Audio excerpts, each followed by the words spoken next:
And I forgot what time it was. Hey, well, anyway, welcome everybody to Talking Niagara. Morning, Niagara. Yeah, so interesting few of these articles. Okay, so they're saying border traffic is pretty well back to normal at the Peace Bridge. All right, first time since the pandemic. Yeah, It's ironic. It's ironic. The article shows the Rainbow Bridge. The picture on the article shows U.S. directional traffic on the Rainbow Bridge. It's probably a historic picture. yeah. Well, it, I don't even think our borders, business-wise, have been busy all the time, right? It's tourist-wise that they're talking more than anything, right? Yeah. Well, yeah. You see, the challenge, of course, is. Well, I think they're basically saying steady stream of vehicles waiting to cross the border, the Rainbow Bridge on Monday, right? Yeah. That has not happened. The US bound hasn't happened since the start of COVID. It's been possible to go across the Rainbow Bridge, and there's like 6 cars in front of you, and that's a major queue. As opposed to 150 cars in front of you. I was just going to say, so the tourists should start celebrating because the lineup's going to be forever and they could start waiting forever to get across that bridge. Yeah. Time to celebrate.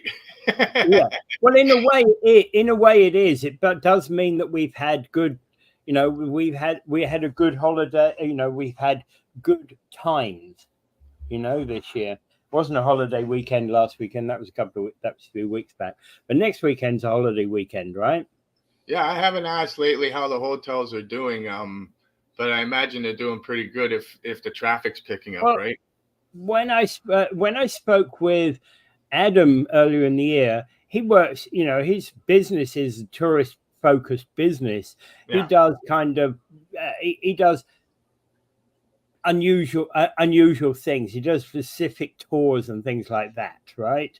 That certain types of people done, and he's basically saying he's double-digit increase over prior years, right? So massive increases, right? At the moment, he didn't at that time. He didn't say it was higher than pre-COVID, but he said he's reaching 2019 levels, which was the best year he had. Right. So that was a hint that it is picking up, right? So yeah. And given that was back in April, I think, when Dave went away at that particular time for a week, that was his impression at the time. So yeah, early to tell for a real tourist season for somebody in bookings in April, but usually a lot of these bookings are well ahead of time, right? And when our dollar's down, and that attracts the Americans more, right? Yeah. But you see, the irony is, of course, that when we got a vibrant economy, our dollar goes up, and if the American economy is vibrant, the Americans don't care how high our dollar is because they're doing well. Yeah.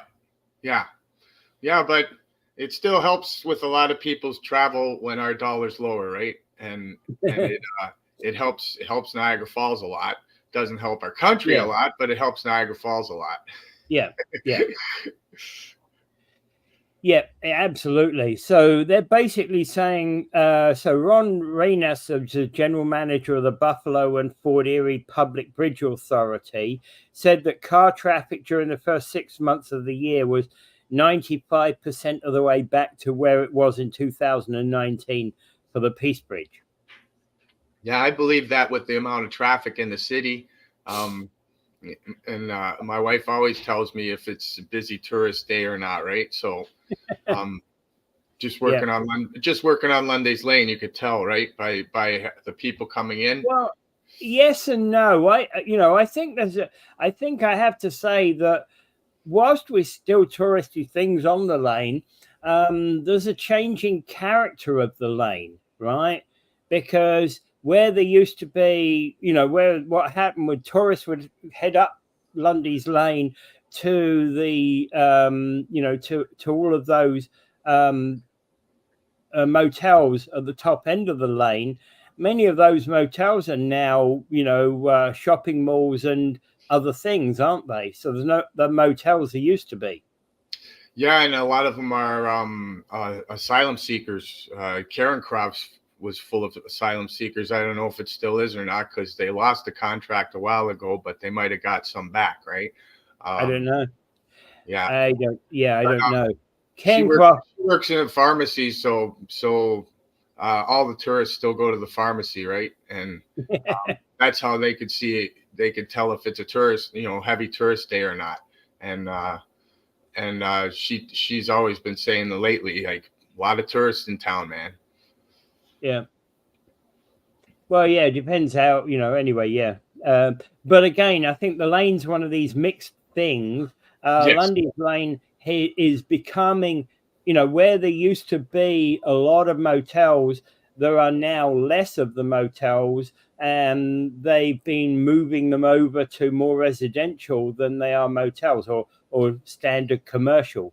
Yeah.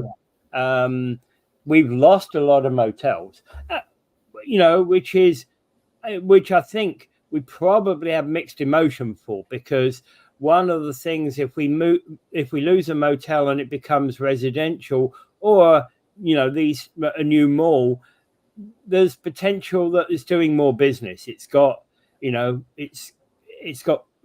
might be a good thing, but it also might be a bad thing, because it also means that we don't have as many places for people to stay.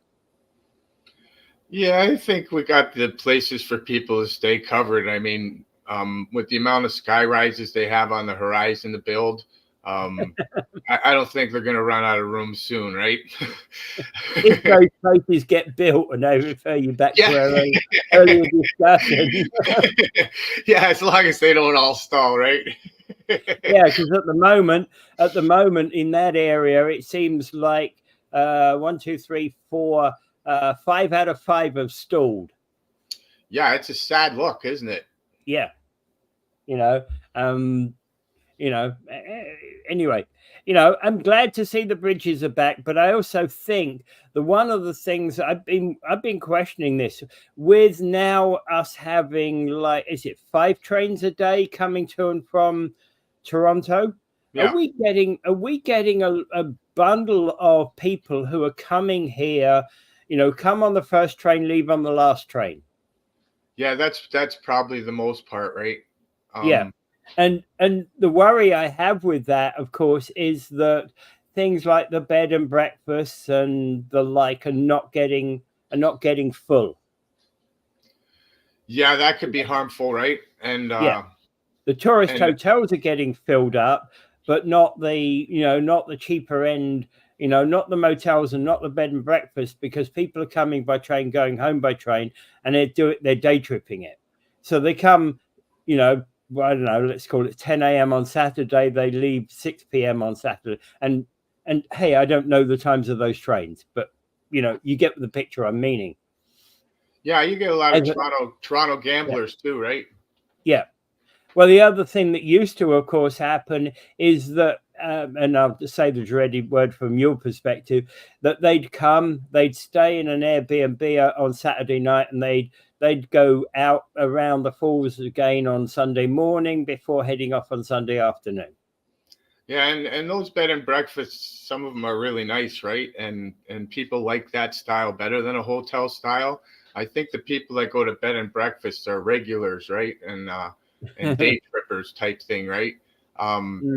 I see a lot of people do brochure traveling with the bed and breakfast idea, and they'll go from one bed and breakfast to the other, right?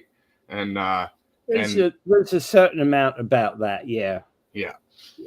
But in some instances, well, when I looked at a bed and breakfast in Beamsville, when I first came to Canada, the bed and breakfast was more expensive than the hotel. Really, eh?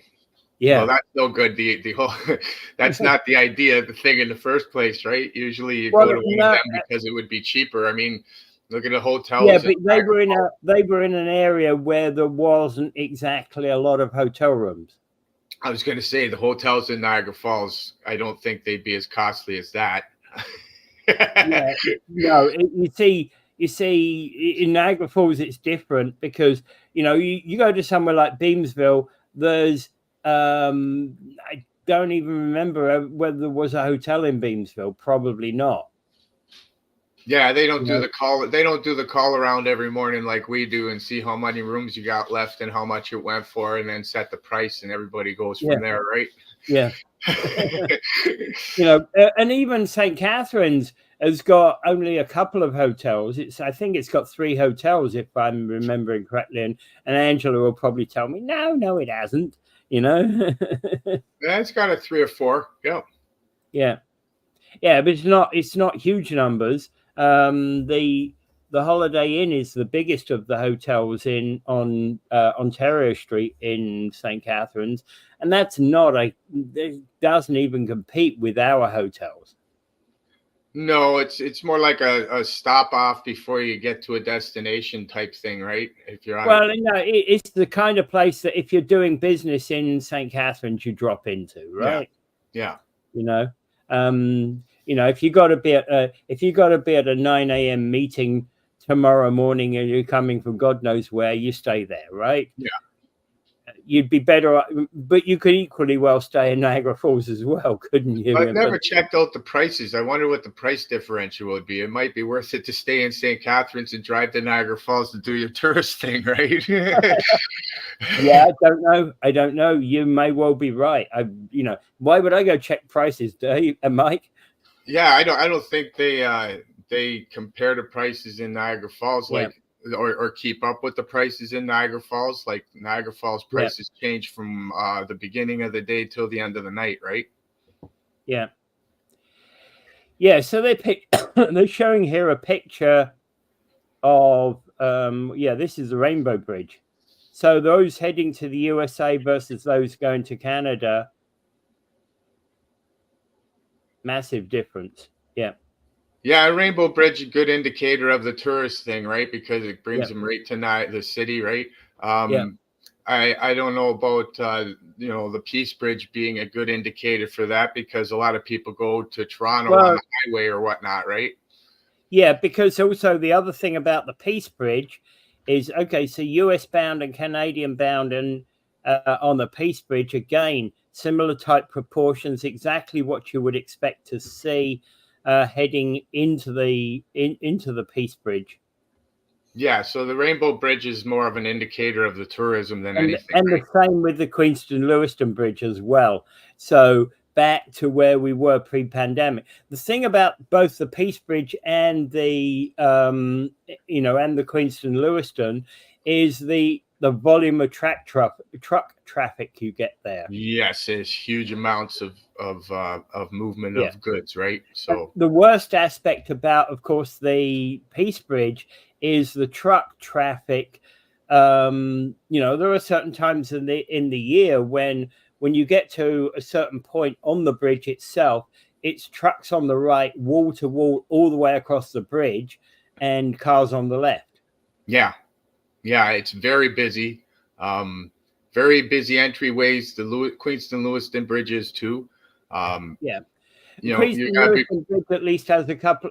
As a little bit. It's the border crossings a bit further away from the edge of the bridge.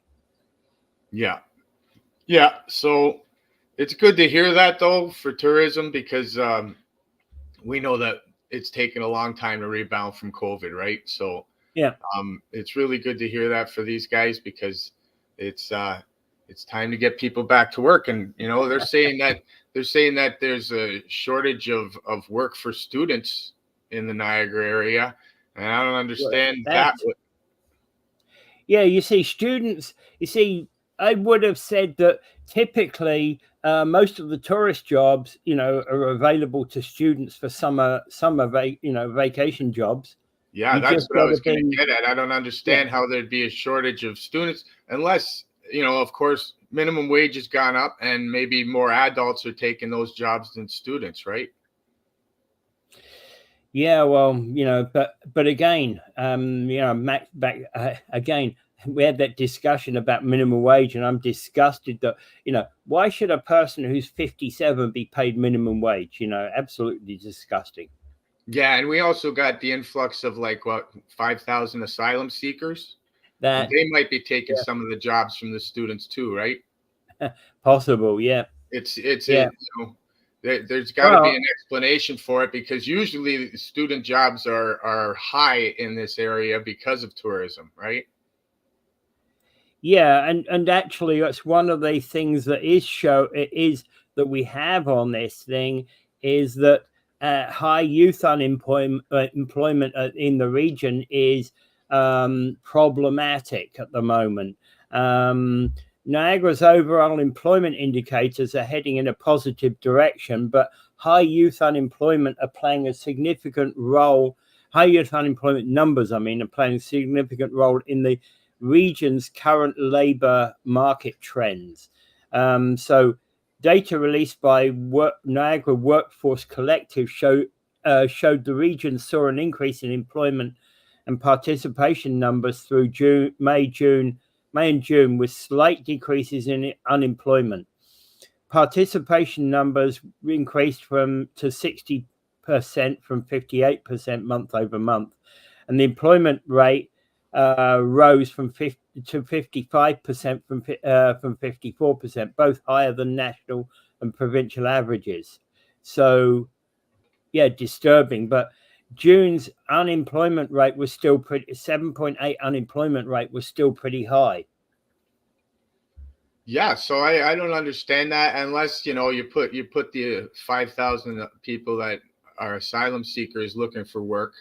That could really put a damper on that, right? And that I wouldn't know whether those, there's no indication here that those people are either A, included or B, excluded. I don't know, right? I'm just doing the math, right, and trying to think of why this would happen, because I know from living in this area that I was always able to find a job in the summer.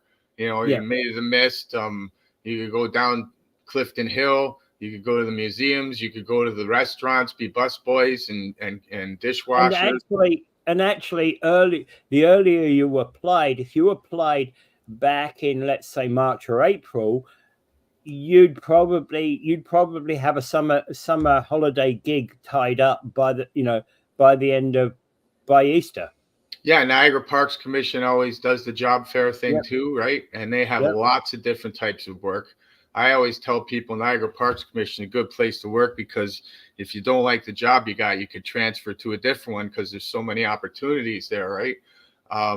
But you see, vast majority of those ones in the Parks Commission job fair does are for summer holiday temp jobs, right? Yes. But again, a temp job can become a permanent job.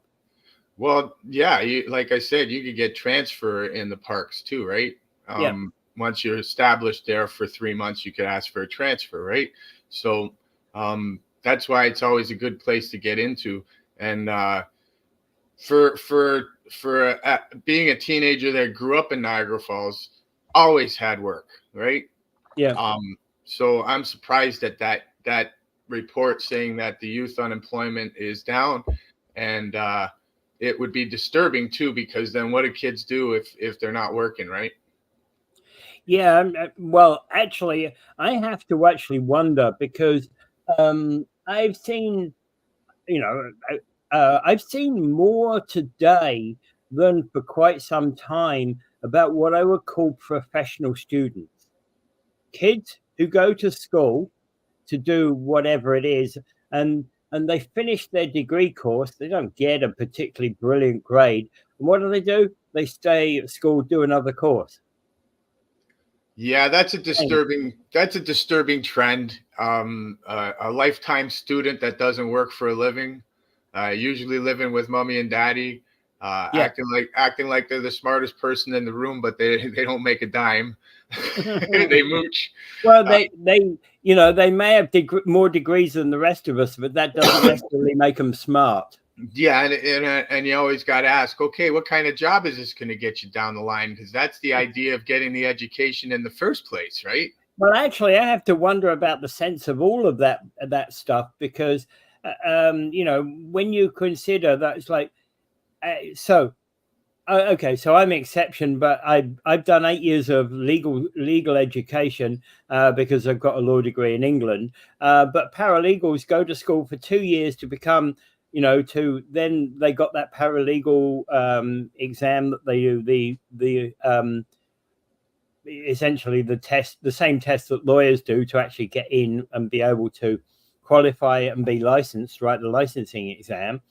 Well, it's not the same test, but you know, yeah, same principle. You're doing a licensing exam in order to become licensed, and you know, so I've seen people who get licensed, and you know, and who do nothing. They're not even looking for a job. They just wanted the paperwork. Yeah, just wanted the paperwork and brag that they got it, or yeah, good question. You know, why become licensed?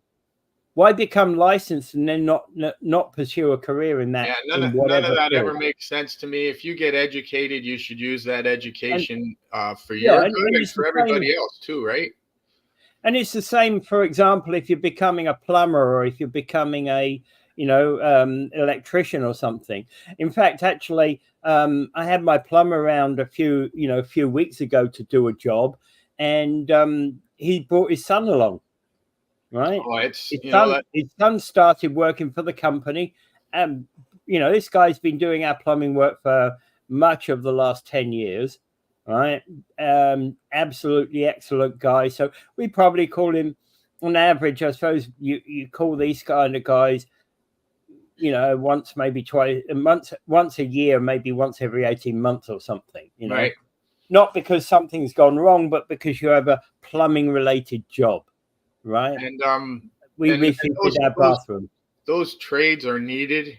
They're needed badly, and that's a great way for a kid to start to learn is to actually start your apprenticeship really early, right? Great idea. He's actually in his 20s, so he's gone to plumbing school already. Well, you know, plumbers are there aren't a lot of plumbers out there, right? Yeah, it's a dirty job, and it's just one of those jobs that nobody likes to do, but it has to be done, right? And tradespeople, we're hurting for tradespeople. They need tradespeople really bad. And I'm finding that, you know, colleges and universities are now starting to understand that they made mistakes on pushing everybody to the computer age and forgetting about the trades, right? Yeah. Well, in fact, actually, there's many places that do offer good trades, you know, colleges and that offer good trades training, right? Yes, and it has to be promoted more as a lifetime job that's needed. Again, it's something that kind of needs to be promoted more in school. But are we in a situation whereby we've now got a generation of youth that don't care to even consider having a job? Well, if I wasn't ever going to own a home, I might have that attitude too. Yeah, but again, how would you pay the rent? At that point in that age, you don't really care, do you? Probably. You'll live with mommy and daddy, and you'll coach surf as long as you can, and you'll have a chip on your shoulder, and you already have a chip on your shoulder. And then when you add in the factor that you'll never own a house, then they say, why should I work? It's a horrible situation, and it's not right, but that's where we are. And if you're never going to own a house and the dream's taken away, you're taking away a lot of things in our society, right? Oh, yeah. I mean, that is the dream. All the asylum seekers coming here for the ultimate dream, when the dream is dead. You know, they just finished saying that condo rents have gone down, and they're only $2,800 a month. Only. And that's gone down. They said that's gone down, right? So okay, right. So Angela chips in with unemployment rate for older workers and people with disabilities is even higher. That's true as well. You know, so once you're past 50, you're just pushed out to greener pastures, as if what if you're past 50 and doesn't add a matter. disability to that, good luck. Yeah. Also, with tourist-based economy, there are so many jobs to go. There are only so many jobs to go round. Yeah, I get it. Maybe people are okay. So maybe people are afraid to take seasonal employment as attaining housing needs permanent employment. Yeah, you got two people working in a hotel, making minimum wage, and they will not be buying a house, right? Yeah. With minimum wage at $16.50, those businesses who carry extra help because it was cheap are no longer carrying extra help. Yep. So how much more underground stuff is happening because of these things too, right? People just hiring off the books and paying cash instead. Yeah. The black market will come back as things get worse, right? Yeah. Okay, so Lisa Deschamps says paralegal profession is tough to break into without strategy. Yeah. Well, that's exactly if you're interested in doing anything like, in fact, I should, what I should do is I should set myself up as a youth, as a employment consultant, shouldn't I? How to get employment. I got lots of great ideas. Well, you should, if there's a shortage of that around here, sure. You might make a lot of money, right? Right, Mike, there's only one person working in my household, says Angela. Yeah. And that's really tough to make ends meet when things are going up, right? Yeah. It's basically like a person on a fixed income too, right? One person living alone is like a person on a fixed income. And as everything goes up, you get nowhere because you're stagnant, right?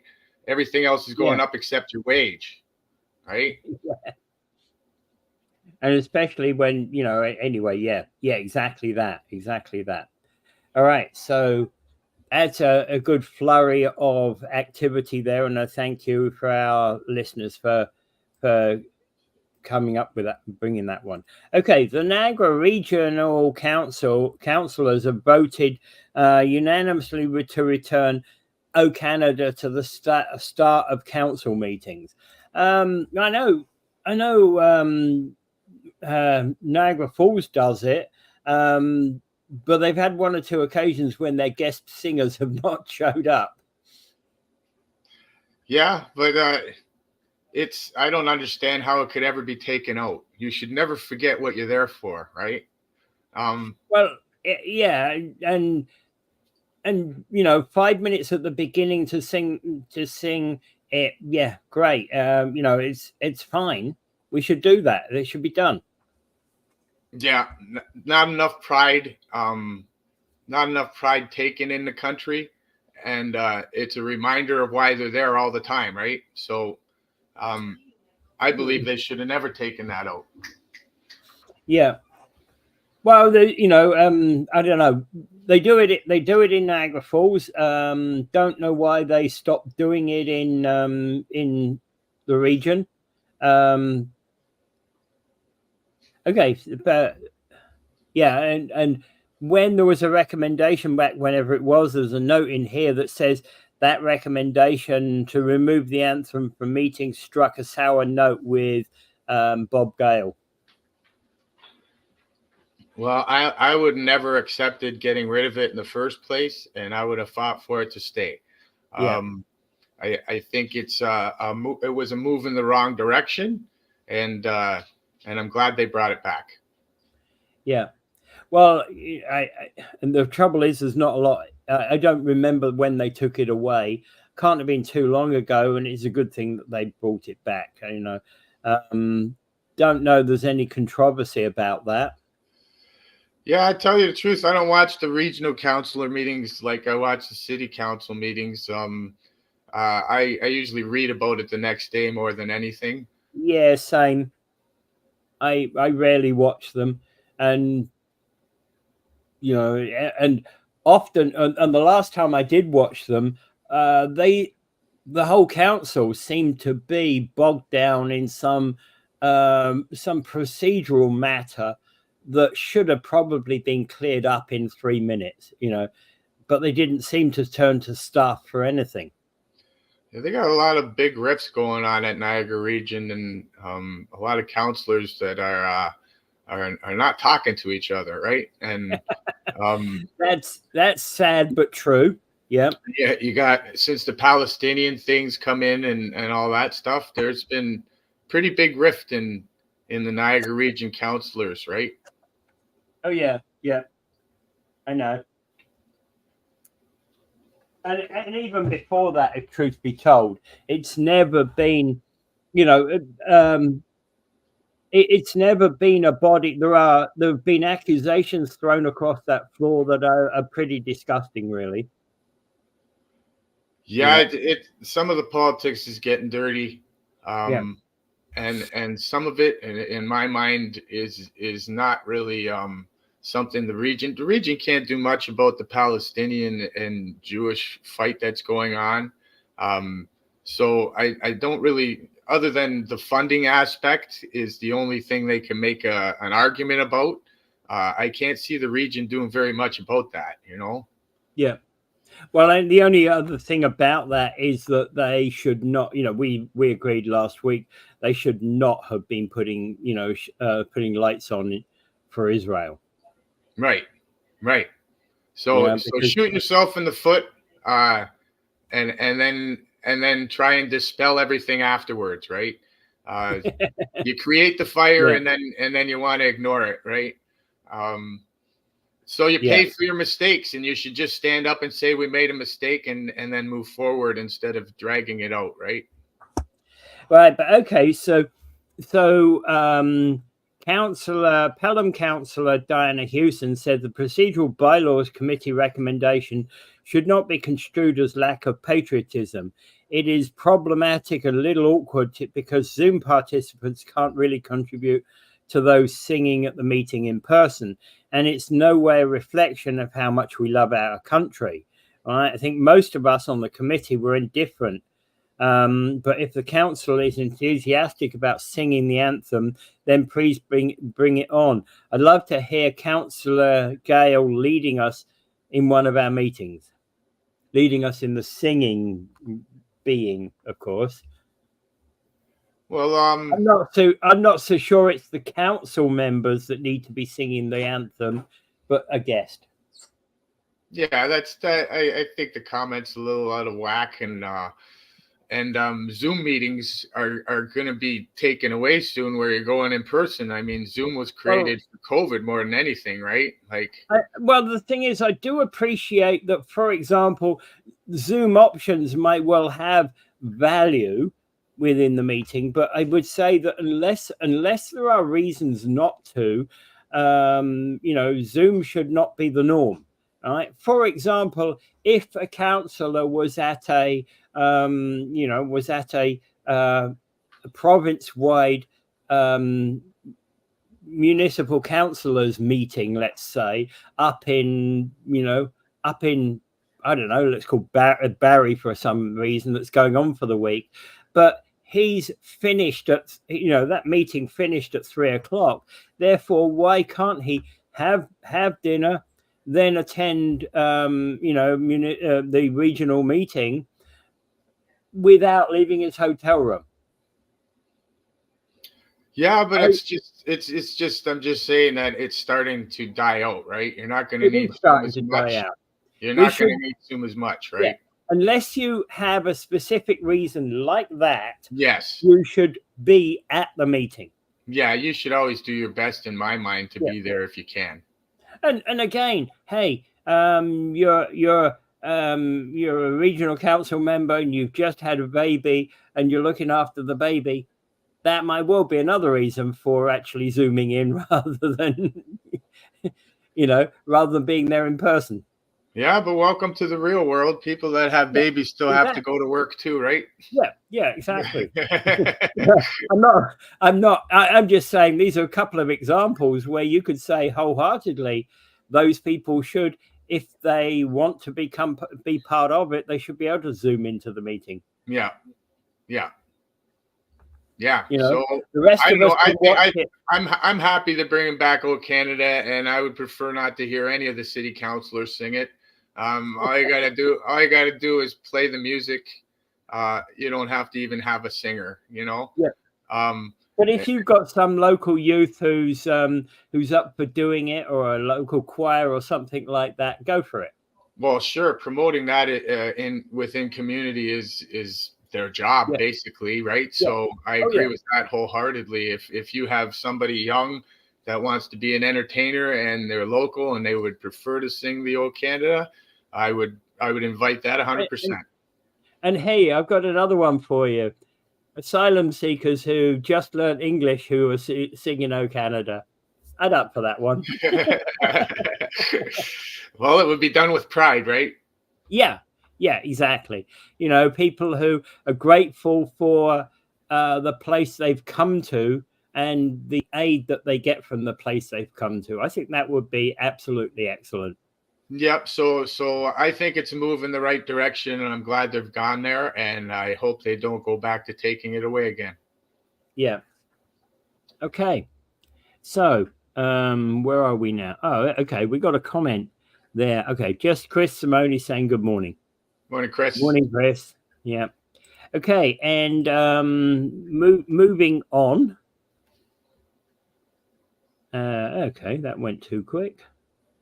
So pro-Palestinian demonstrators made organizers consider as anti-Semitic gestures during the Israel national anthem at an Olympic soccer match. Yeah, and then we open up the door. Should countries that are at war be allowed in the Olympics? I mean, they Yeah, that's a fair question, and actually, I don't consider waving Palestinian flags in the stands to be anti-Semitic.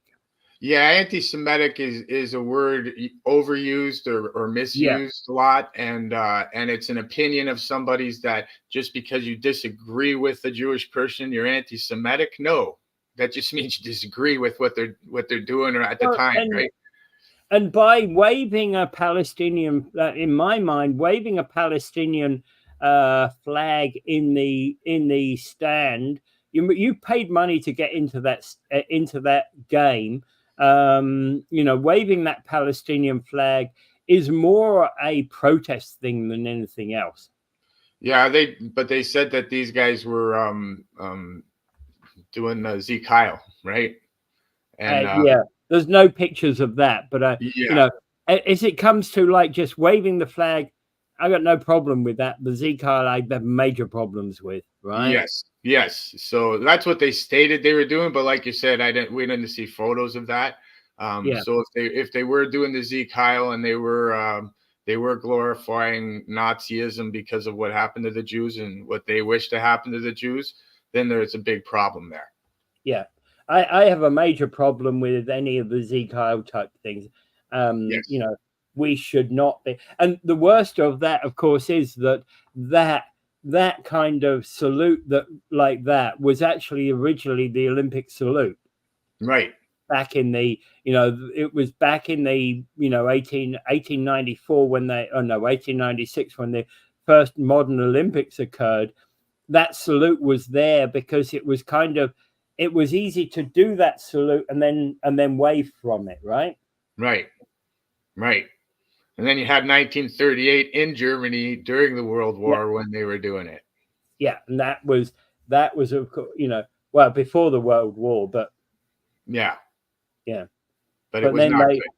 Yeah, but then that became a Nazi symbol, and that was, of course, that's then disgusting.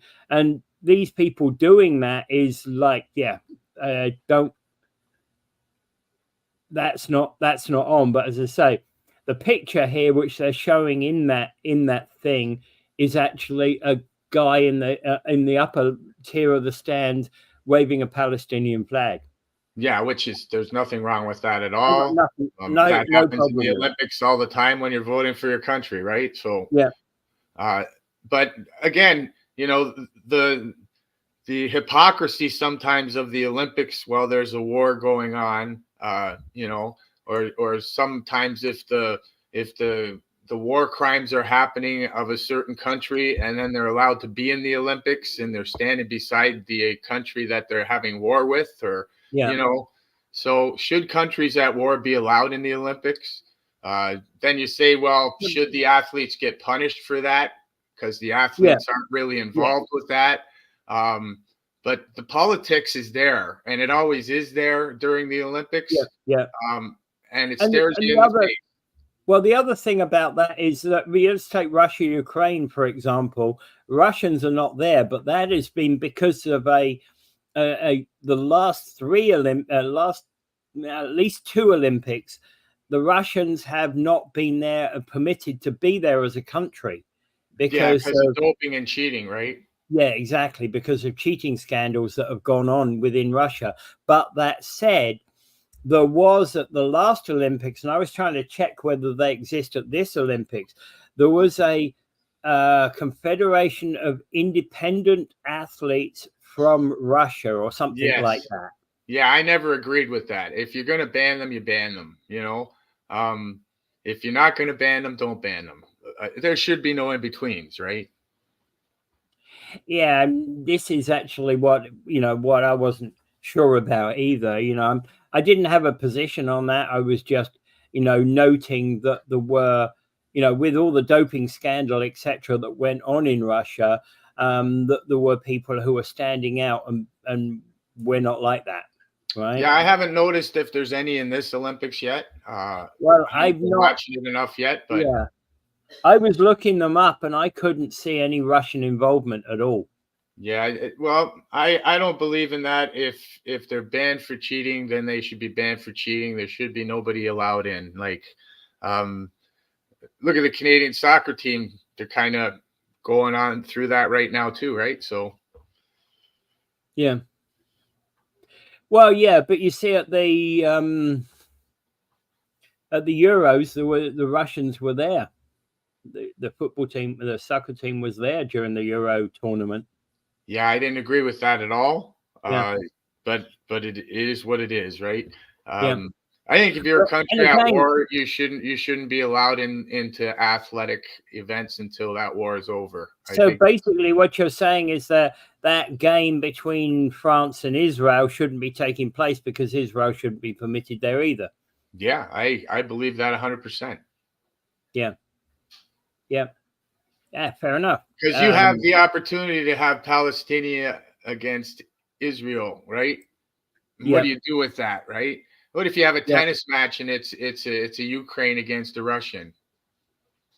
Oh yeah, absolutely. That's what I mean.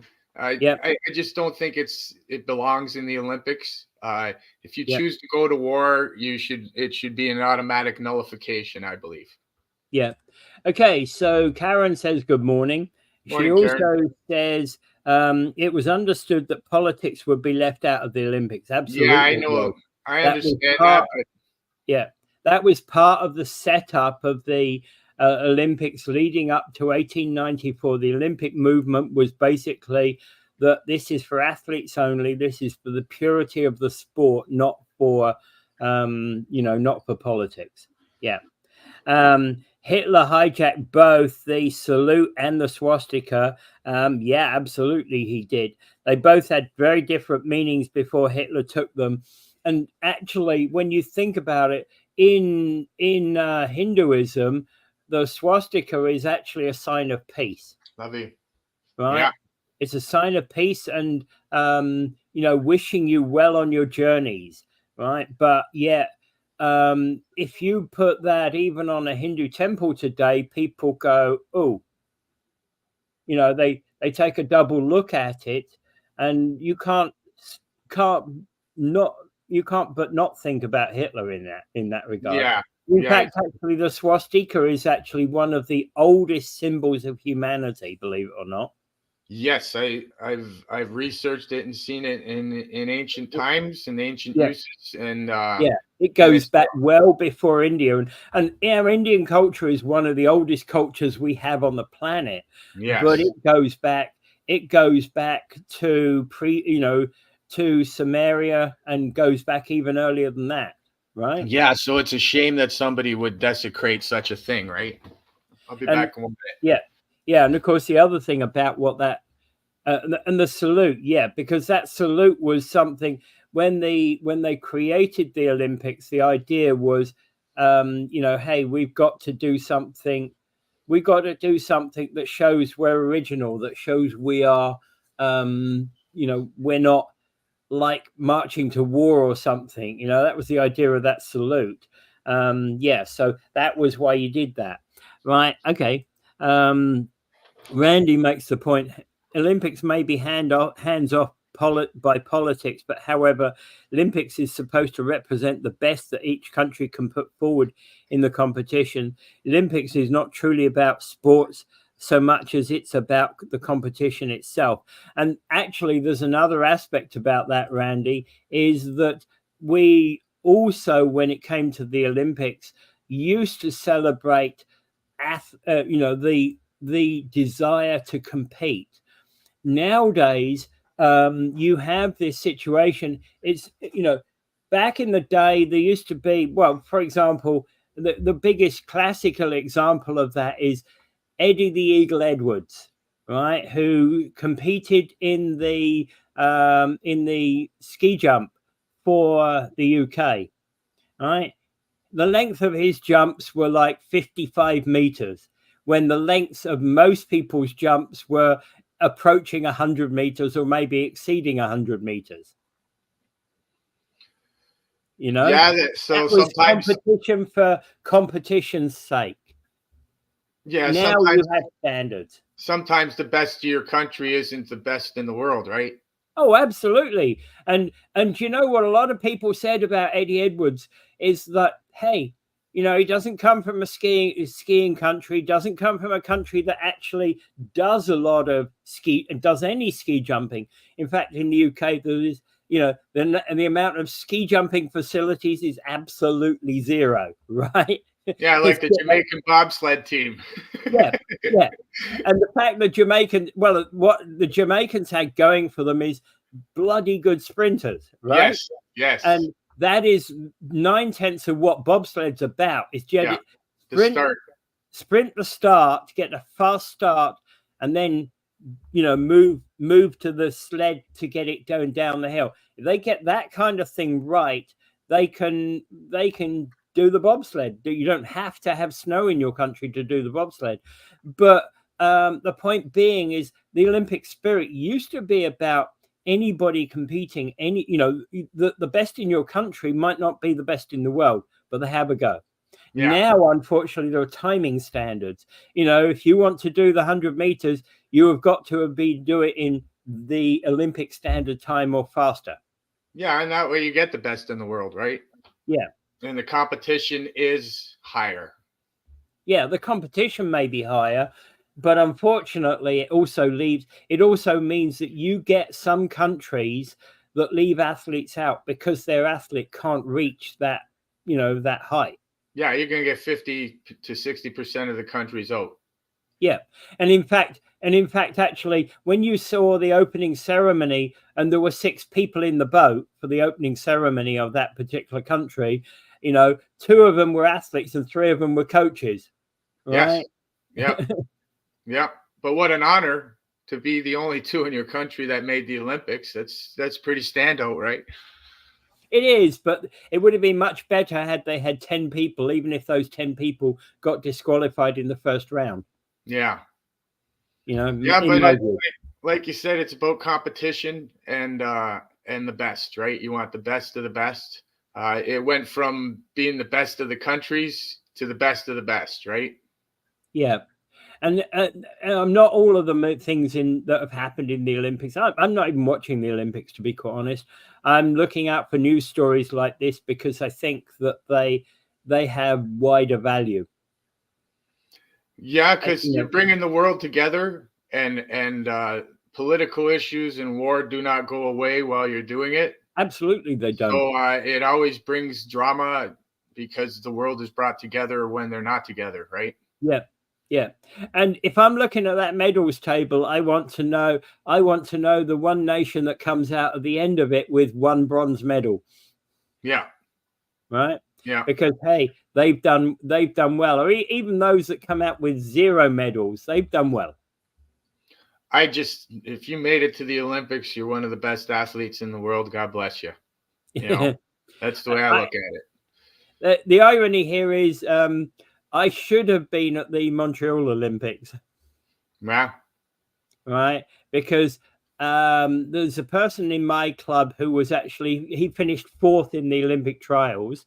And I beat him by a long way. And he was like 50 meters back. It was a long distance event. Right. He was about 50 meters back from the guy in 3rd place. I used to beat him by like, easily half a mile or more over that same distance. Right. So had I been at the trial, which my parents wouldn't permit me to go, I'd have probably been at Montreal. Well, that stinks, Peter. Was a wasted talent. Yeah. Right. Okay, so Randy's saying no, it's not about the best of the best, it's about the competition itself. It's the opportunity to connect, and I agree with that. Right.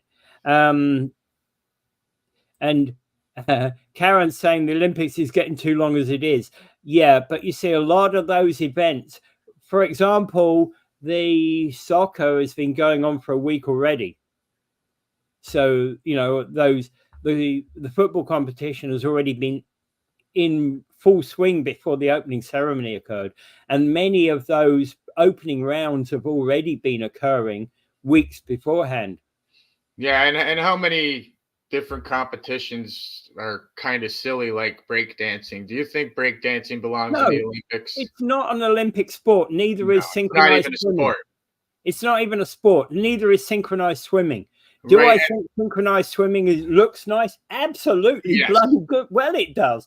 It's a stage thing, right? It's not an Olympic sport. Yeah, so I think they've added too many things, and I don't like anything that needs judging. Yeah, exactly. I like things that are sport or against the time. That is exactly my point. For example, there was an ice dance. I've always had this problem with ice skating, figure skating, and ice dancing.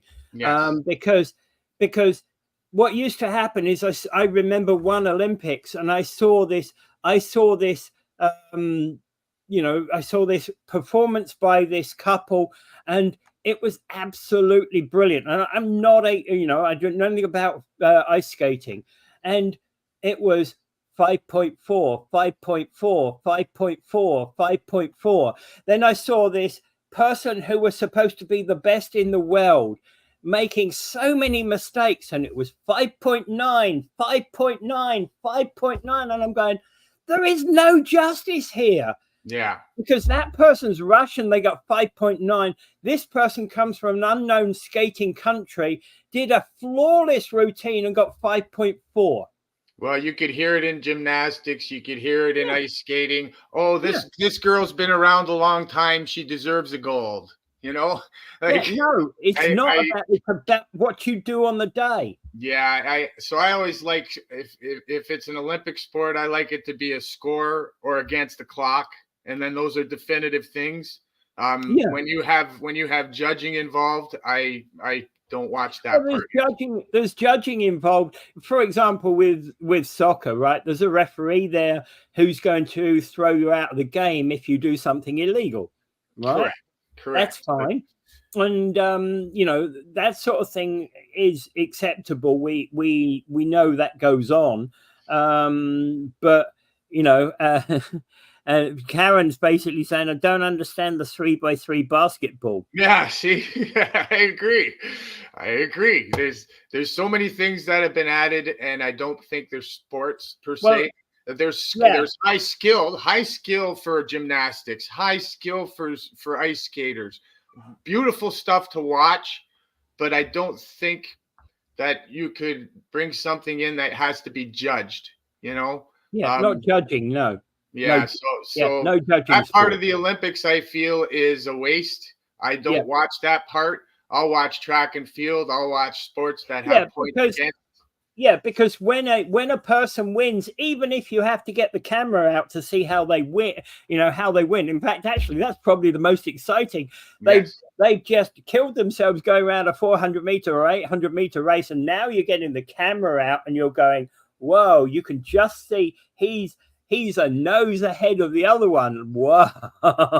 Yeah, that's the true drama in my mind. Yeah, I love watching the strategies of races. I love watching all that, right? Yeah. But then when I hear someone say, "Oh, she didn't do well, but she deserves a gold," and then they get some kind of medal, that just drives me crazy. If you don't do well, you don't deserve anything. Yeah, that part drives me nuts. So I don't feel that judged parts of things belong in the Olympics.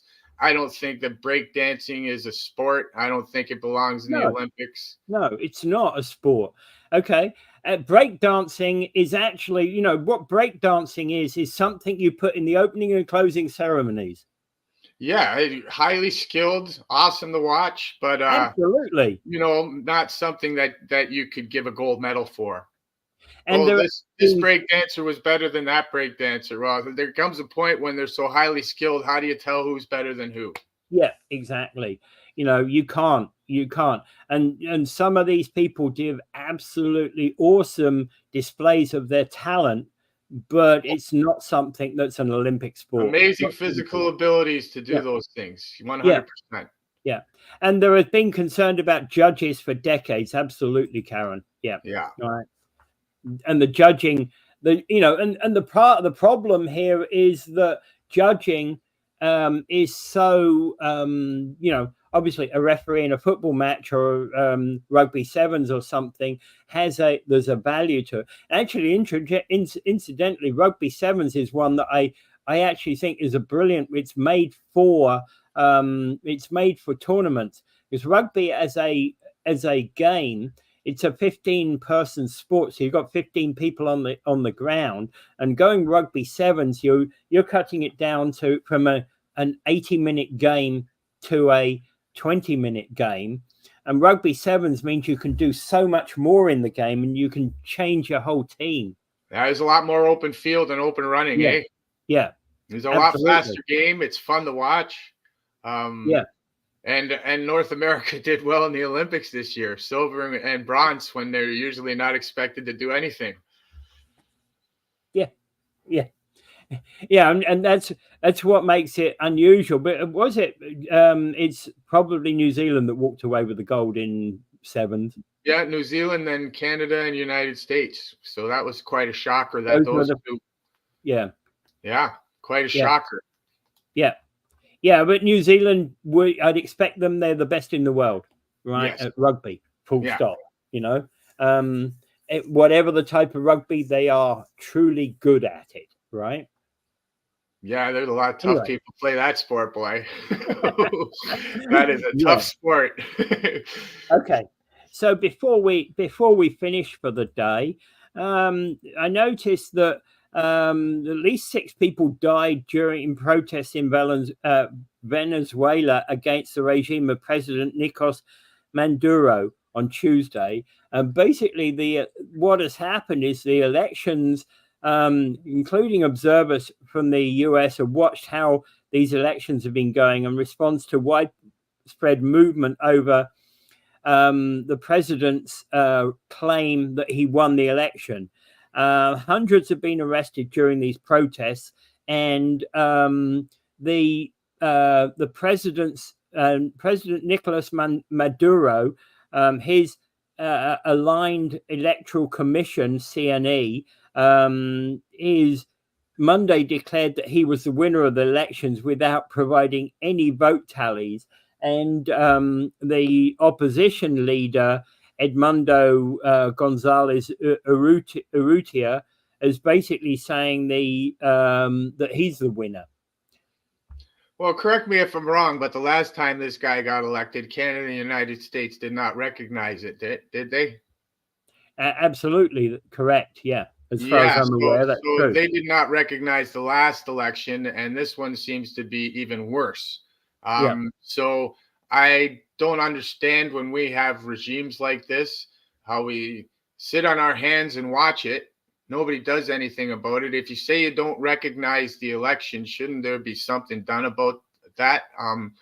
There's usually big trouble that happens when we allow stuff like this to happen, right? Yeah, yeah.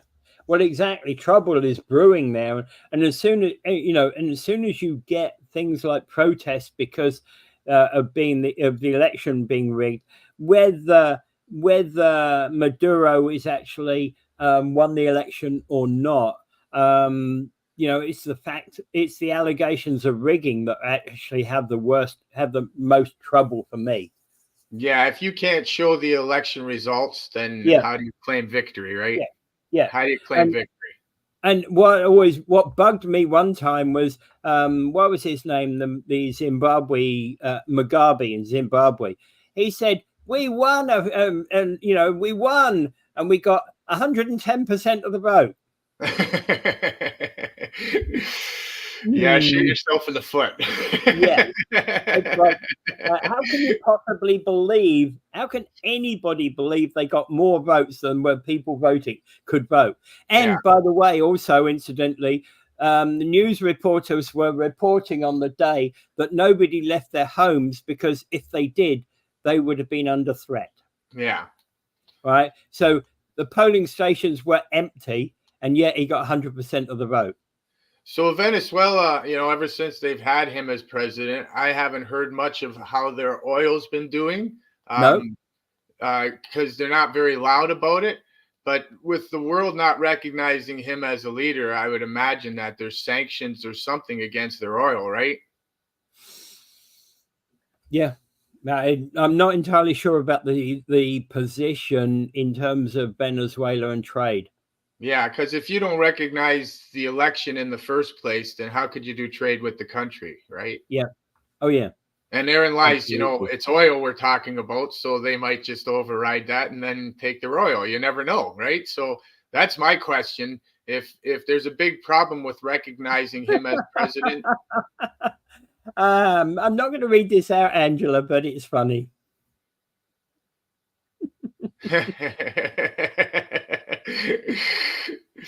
That is funny. And thank you, Chris Simone, for being here. Thank you. So yeah, I don't know. I haven't read anything about him killing off the people that run against him or how many different parties did run against him. But I imagine he didn't have too many people going against him if it's already a dictatorship, right? They mention the person who ran against him, and I can't find it now. Opposition. Yeah, his name was Edmundo Gonzalez Urrutia. Right. So my apologies for pronunciation. Yeah, I just wonder, how much power he has in that country to be able to challenge the results, right? Yeah, probably pretty well none. Yeah. How do you challenge the results when the Electoral Commission won't show the results? Yeah, and it's a scary thing, right? If you go into an election and you already know that it's going to be rigged, what do you do when you live in that country? Yeah. Oh, yeah. I know. And, and I wouldn't mind betting we have a fair number of Venezuelan, refugees on our borders or in the country. It'd be interesting to pick their brain to see what they think of what's going on there, right? Yeah. And we've had too much of this in the world, yes. We do, whatever you might say about the Venezuelan economy, the people don't need this.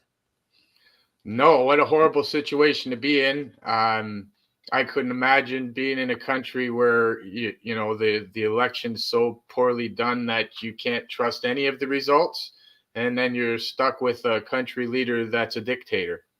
Yeah, yeah, and he runs all of the branches of government, right? His allies. That's the ultimate dictatorship, isn't it? Yeah, yeah. And he's probably got the judges in place already, Yeah. So So hopefully the world does something about it before this festers into something. But we already know by watching Ukraine-Russian war and stuff like that, that, you know, we usually just, the world just sits on their hands and complains a little bit, right? Yeah, yeah, yeah, absolutely. All right, I think we can leave it at that point. Just wanted to bring that in because obviously that's festering in South America right now. A very scary situation, in my opinion. Yeah, absolutely.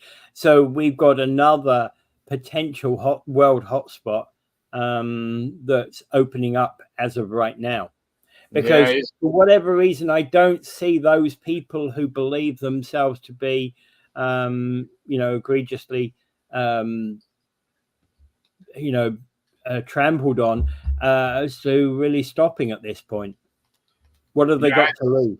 it's a very scary situation for the people of Venezuela, and I hope the best for them. Yeah, yeah. All right, so I think we can kind of call it quits at that point. Right? 100% humidity today, people. Be careful. And not looking forward to that. All right. Have a good day, Niagara. Yeah. Goodbye.